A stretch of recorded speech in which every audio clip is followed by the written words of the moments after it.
Napa dari bawah ngeten ya Pangeran? Redene kewajiban kula saabdi niki samarga kula tangan.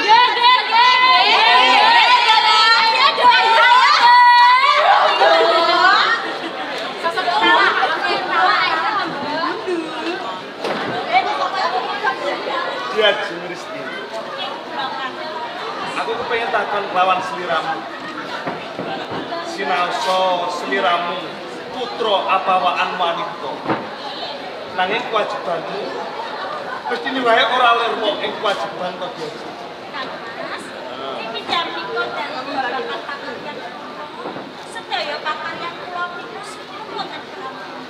Nah iki jam niku boten terus. Monggo pinten iki Mbak. Yo, aku percaya Diaji. Sakwise aku mapan ana ing Taman Sari. Taman Sari katon endah, ketata raharja. Mula ganti kuwi anggon nggolo mentah perangane abdi ana ing kerajaan Baghdad. Babar pisan ora ana sing kecicir. Ing kasunyatanipun sedaya para abdi niku boten nate Baghdad. Sedaya damel tansah kestokan. Yo kaya ngono. Saya meneh seliramu kelawan aku. Yen bebarengan sowan ana ngersane Kanjeng Rama ora bakal Tolong Nggih Risma, tolong ana ibu nggih.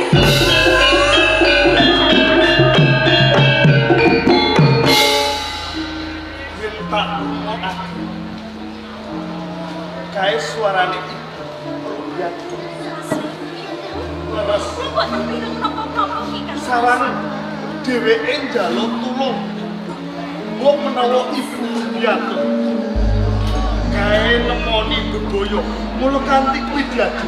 Pun kakang njaluk pamit sawetara bisa paring pitulungan lawan ibu piatu. Aku njaluk pamit. Pun Mas, kita nari boten kados pundi Kang. Nanging aku kakrungu dhewe Diaji. Yen to ana perkara lamun ana ing kerajaan Baghdad kapenco ing Kocobaya mongko aku pinangka satriya ana ing kerajaan Baghdad Diaji entuk ora entuk aku bakal tetulung lawan ibu Diaji.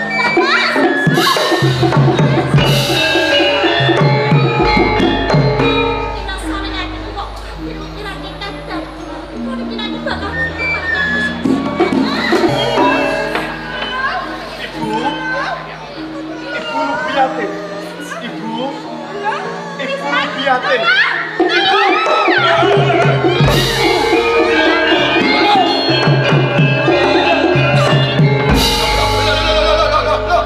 Api cah. Kurang ajar kowe. Mama preman apa piye? Sapa arep kok gagahi Risman? Boten estunipun boten kados ngaten Ibu. Nyono babar pisan. Risman, Kamaran atas pundi? perkara iki panjenengan boten saged induk. Jalaran kanthi kabukten panjenengan tengah latri wonten ing tilam panging ibu. Boten kitang ibu sambungan panjenengan ngakai jenenge. Nanging pangapunten ingkang kathah. Estunipun kula boten tumindak ingkang kados ngaten. Ora ana gunane maling aku.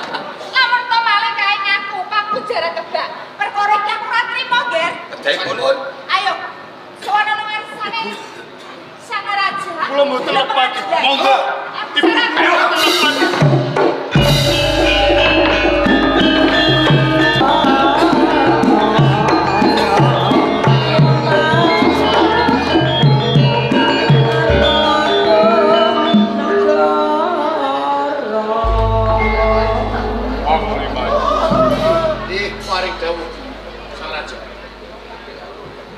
Banjur kepiye nalika semono? Kula dinten kawontenan wonten ing kerajaan Baghdad mangke sampun tentrem boten wonten salah setunggalipun pawengan ingkang wantun ngerong-ngerong kawi bawan dalem sang kula sowan sang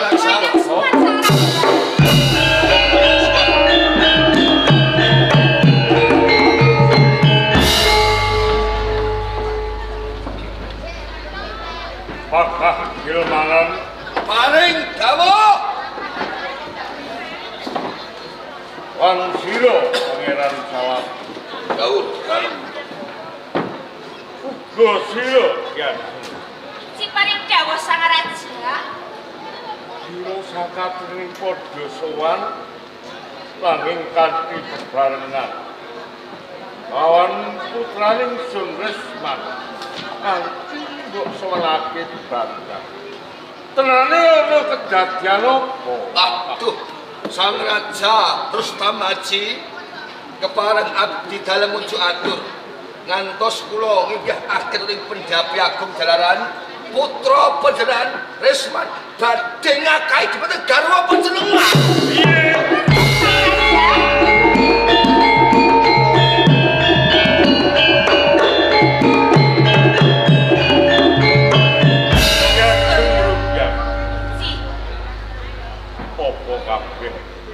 Bener enggak ya Pak.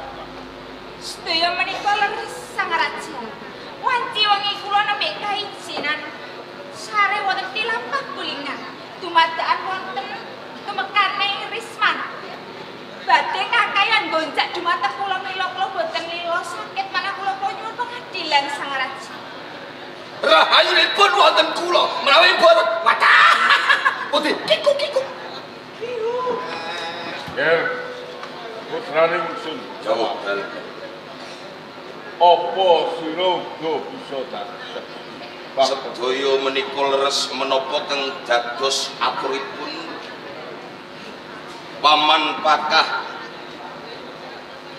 dalah Kanjeng Ibu Kalamunta piyambakipun lumebet wonten ing tilampah linganipun Kanjeng Ibu badhe ngakahi dumateng Kanjeng Ibu. Resman Paring dawuh. Sukono teman Bagus kelakuane elek. Embuke kok arep di rayak. ora ngira babar pisan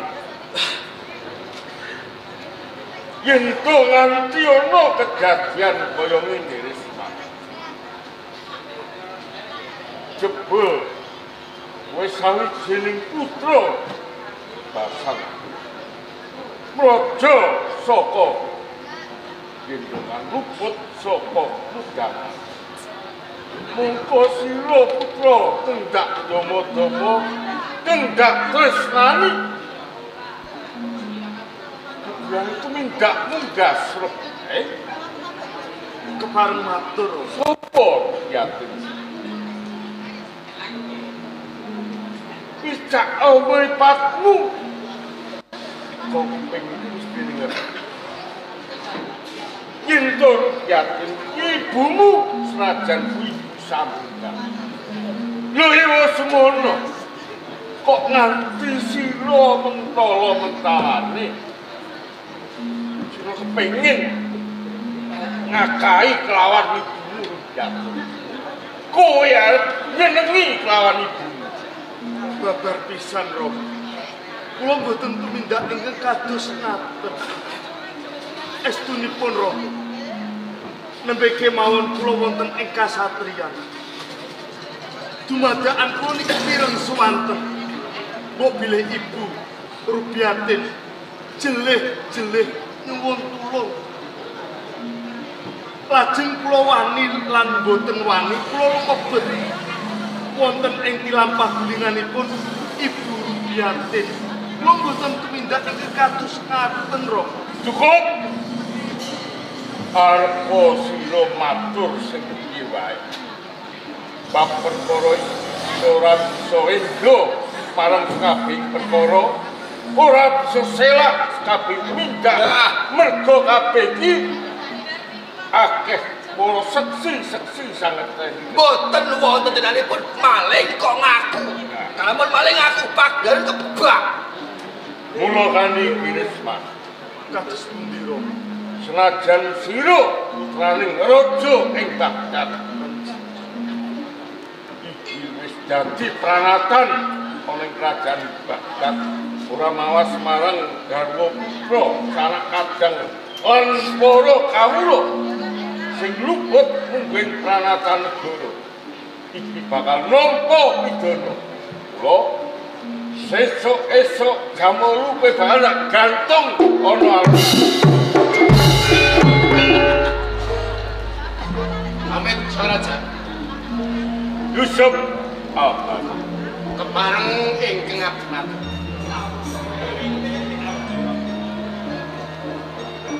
Menawi saudara paring pidana dhateng ingkang putra. Dereng kinantenan lepatipun.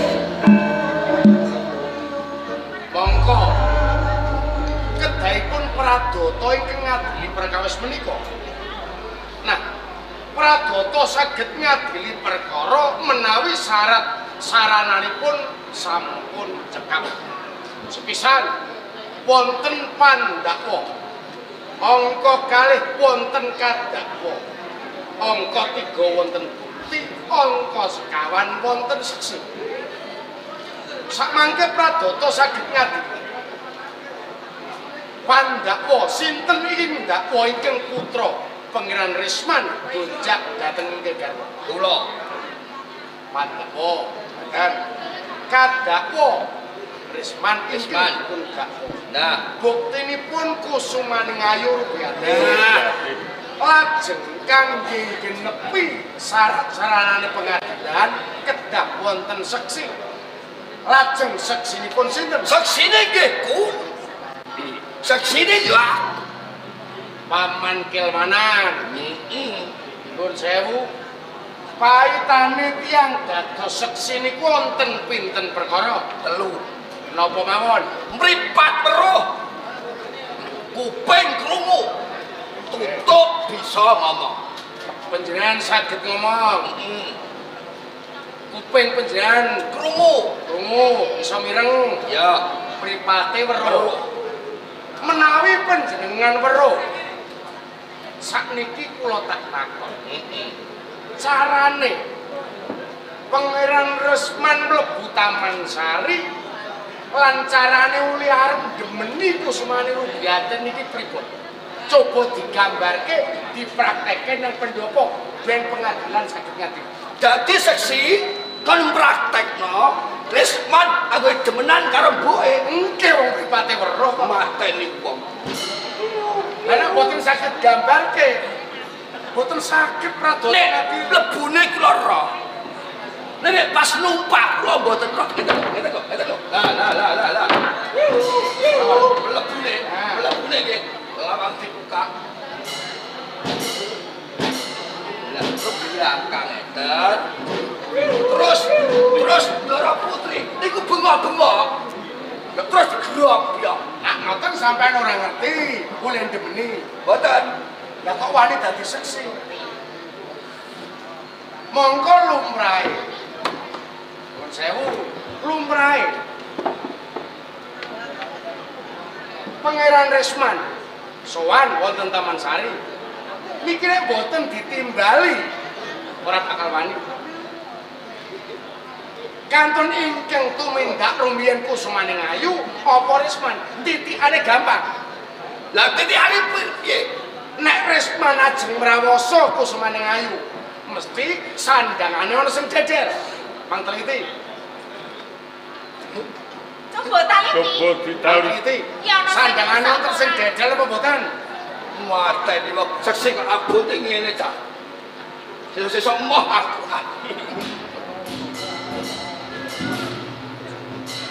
Lah niki suwak siki. Lha sing suwak boten sandangane niku. Niki ngetane boten suwak. Iki kok sak.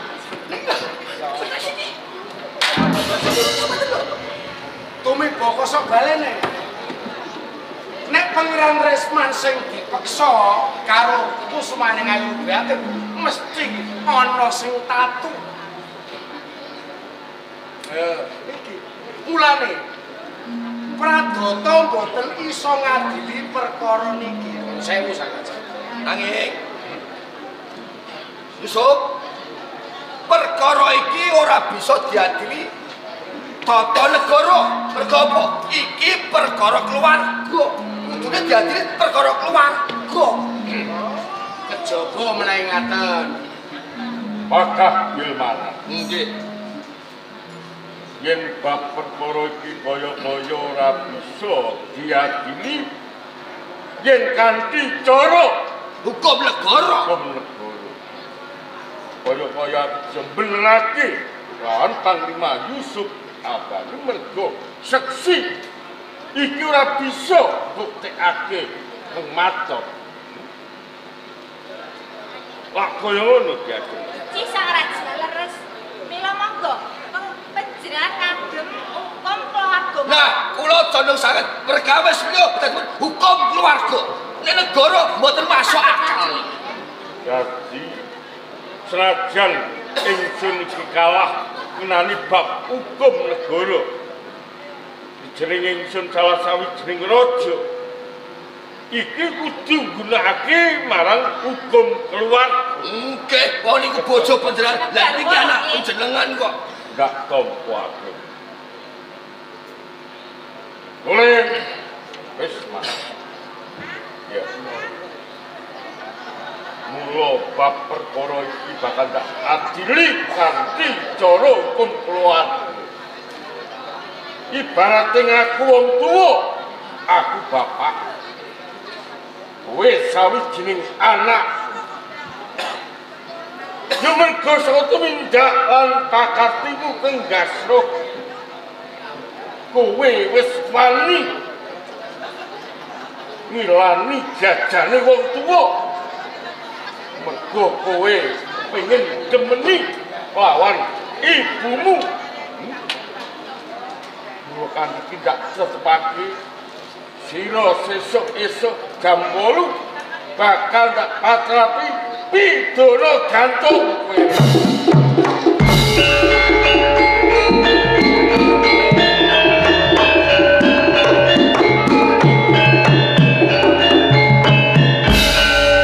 Untuk dalam sewu sang raja kepareng ingkang Panglima Yusuf menawi ngersa dalem sang raja sampun netepaken ingkang putra Resman kapidana gantung.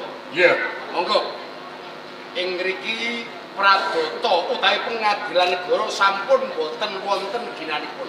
Pramila tanpa guna kula urun rembug, tanpa guna kula ngleset wonten pendapi Baghdad. jur garpu Kepareng kula badhe nilaraken kerajaan Baghdad nanging menawi ing benjang wonten getun utawi keduwung ngersa dalem sang raja tunggak kawaruh kula boten melu-melu. Kepareng hingga yen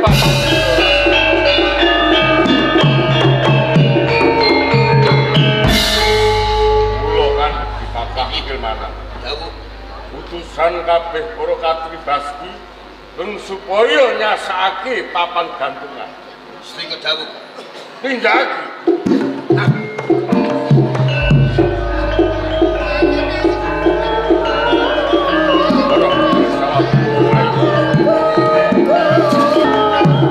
sang raja harus kemaji sampun sumajuk gantungan turing alun kerajaan Baghdad ngantun sabdo dalem. Anane kabeh wis padha mati.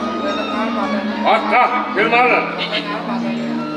Sira pimpinan nah paring opo lawan kabeh para katri Baski. Hitungan 1 nganti 3 enggal tindak. Menapa sampun dipun keparengaken para kastri Baski nganggo opo kaping 3 ya Resman gantung Eko duwe tri.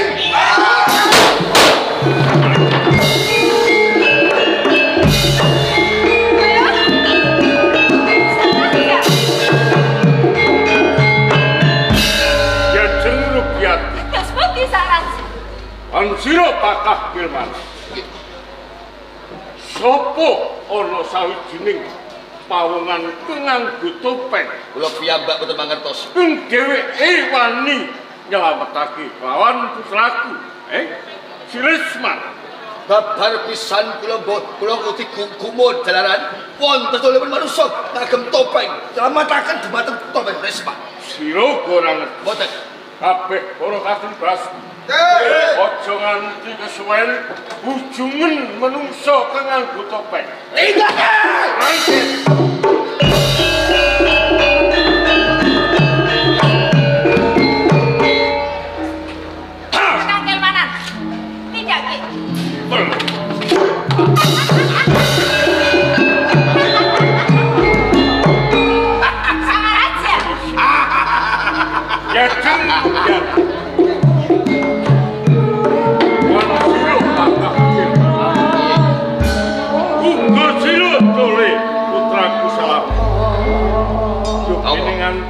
Saklara nyontong gaman kelawanan.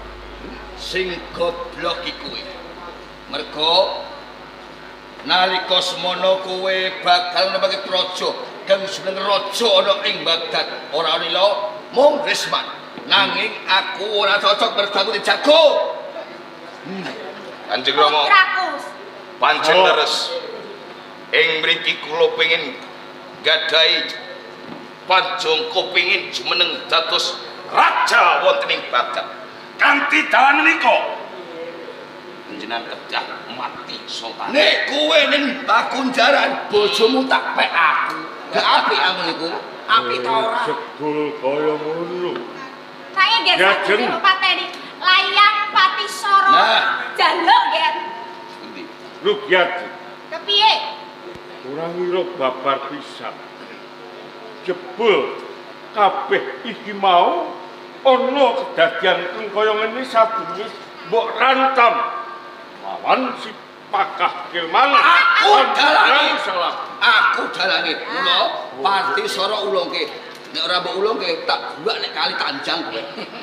Yen ngono aku bisa ndak kowe. Menawa putraku Resman kae durung kinaruan yen luput tumindak. Mbok menawa kabeh iki saka pengotak adikmu wong telu sing butuhe kowe bakal kepengin jumenengake raja marang putramu Salab. Ora sakalian cangkem. Tak akoni Rostamaji. Kabeh iki sing gawe akal aku. Mergo aku kepengin putraku uripe mulya jumeneng raja ning kraton Baghdad. Ngono wenehke. Patisara ulungke. Wenehke. Senajan dikaya ngapa aku ora bakal mulungke Patisara ing kerajaan Baghdad. Piye? Ora bakal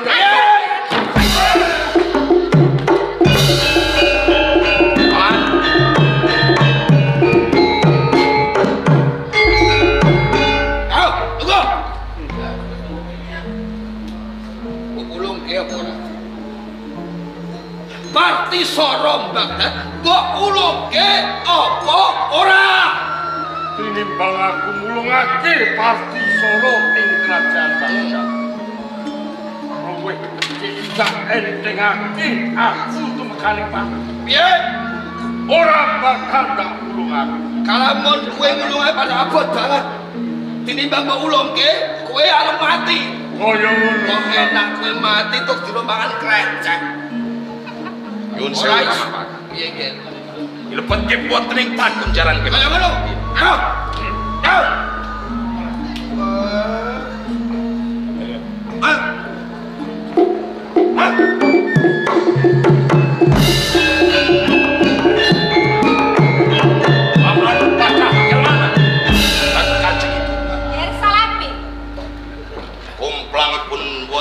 Kerajaan Baghdad.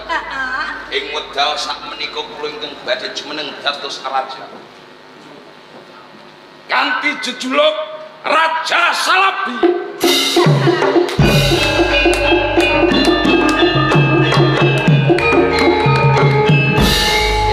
Napa? Kanggo njangkepi kowe jumeneng raja ning Baghdad, kowe kudu rapi. Kedah gadhahi garwa pramisa. Iya ta. Ana apa raja kudu ana ratu. Kamangka kula dereng gadhahi padikan wanita. Restina, ben bojo. Restina, tidak. Sampai aja-aja. Restina menika kadang kula. senajan to mboten dulur tunggal kethune. Napa badhe kelaparan kula njenengan? Ora apa-apa. Kalau dadi bojoku bondo ora kliya. Ngoten iya arep tak.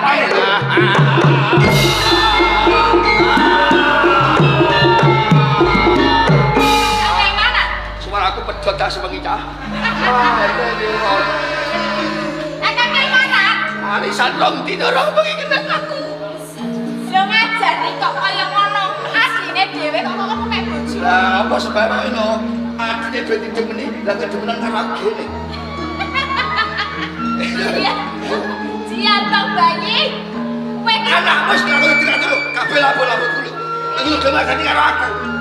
ya wis, gede lah, boten kan. Ayo. Ayo.